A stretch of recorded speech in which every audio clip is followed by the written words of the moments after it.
bingos. Mona dey listen to better lyrics now. Wetin be fit to make a man go keke nape?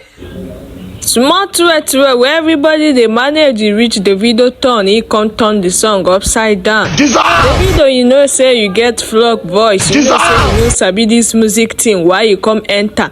Sure you know say no be every song you go they jump, they do the remix. Netizen don they drag almighty OBO. Trying my people no be small thing for this dragging thing, no. A lot of people don't they drag our OBO. We are 30 BGs make una come forward. Hey, my Amebo people still Amebo girl sing. You know say for this channel nobody is come undiluted as in the cook am na so they carry con give una. So yesterday the video remixed Twe Twe, popular Twe Twe where everybody know KIZZ Daniel song. Some people don't come out say the video spoil the song, say you know suppose enter am, say the song no even need remix. Some they drag am say he get frog voice, say no be every song where he see he go jump into. Let's listen to one of the draggers wey be FC, that is Wizkid fan. I notice say now all these Wizkid fan where they drag David. Whenever David drops on, now so Wizkid FC go they drag am. Remix wey make sense die. Now you know they chook mouth they na eye service.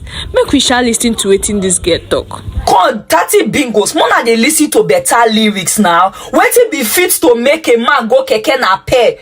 No, tell me wetin that lyrics they do for that KIZZ Daniel twerk song now. In your music, go with the manager, you always Davido and you spoil am.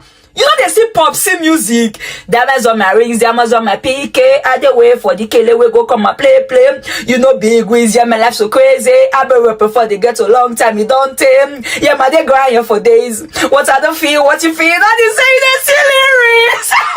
See, Mona, you are that's my favorite that make come up for music industry. See, I know I see her again because see, I know if you play that twerk music again now, even if now KIZZ Daniel I play, I go to remember what two na favorite I sing. Keke na perfect to make a man go waiting. I noticed this yesterday. Say when people where they drag OBO na FC, now Wizkid fans we no sabi anything. Now them they drag OBO. See better lyrics, see better song. Where our 001 just do. Where everybody just they jubilate, they sing. Now this one come out to come they yab waiting. I don't know.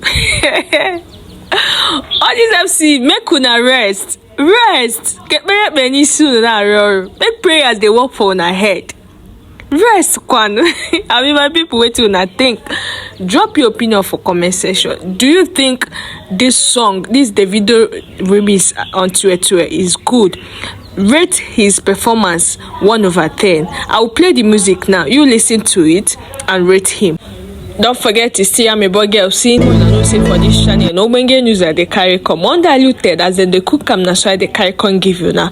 Do well to subscribe, follow this channel, like, comment, share my videos. Okay, stay safe out there. Bye.